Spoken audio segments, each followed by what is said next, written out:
কংগ্ৰেছত কি চলে একোৱে নাজানে, কিন্তু কংগ্ৰেছত এতিয়া বহুত লবি নচলে। কংগ্ৰেছত এতিয়া ৰকিবুল হুছেইন চলে। ৰকিবুল হুছেইন ডাঙৰীয়াই যি কৰে, গৌৰৱ গগৈ ডাঙৰীয়াই তাকেই কৰে, আখৰে আখৰে তাকেই পালন কৰে।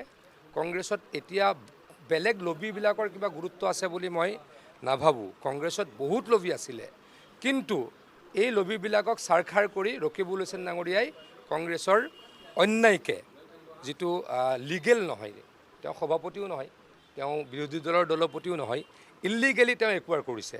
গতিকে তাৰ বিৰুদ্ধেই মানুহ কংগ্ৰেছ ত্যাগ কৰিবলৈকে বাধ্য হৈছে। কংগ্ৰেছ দলৰ হাইকমাণ্ডৰ এটা সম্প্ৰদায়ৰ প্ৰতি তুষ্টিকৰণ আছে।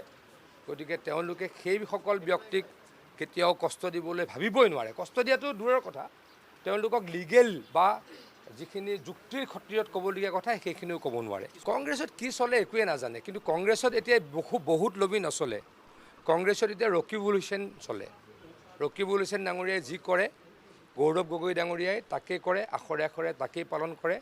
কংগ্ৰেছত এতিয়া বেলেগ লবিবিলাকৰ কিবা গুৰুত্ব আছে বুলি মই নাভাবোঁ। কংগ্ৰেছত বহুত লবি আছিলে, কিন্তু এই লবিবিলাকক ছাৰখাৰ কৰি ৰকিবুল হুছেইন ডাঙৰীয়াই কংগ্ৰেছৰ অন্যায়কে, যিটো লিগেল নহয়, তেওঁ সভাপতিও নহয়, তেওঁ বিৰোধী দলৰ দলপতিও নহয়, ইলিগেলি তেওঁ একুৱাৰ কৰিছে।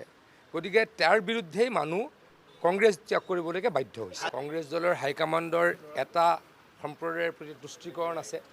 গতিকে তেওঁলোকে সেইসকল ব্যক্তিক কেতিয়াও কষ্ট দিবলৈ ভাবিবই নোৱাৰে। কষ্ট দিয়াটো দূৰৰ কথা, তেওঁলোকক লিগেল বা যিখিনি যুক্তিৰ খাতিৰত ক'বলগীয়া কথা সেইখিনিও ক'ব নোৱাৰে।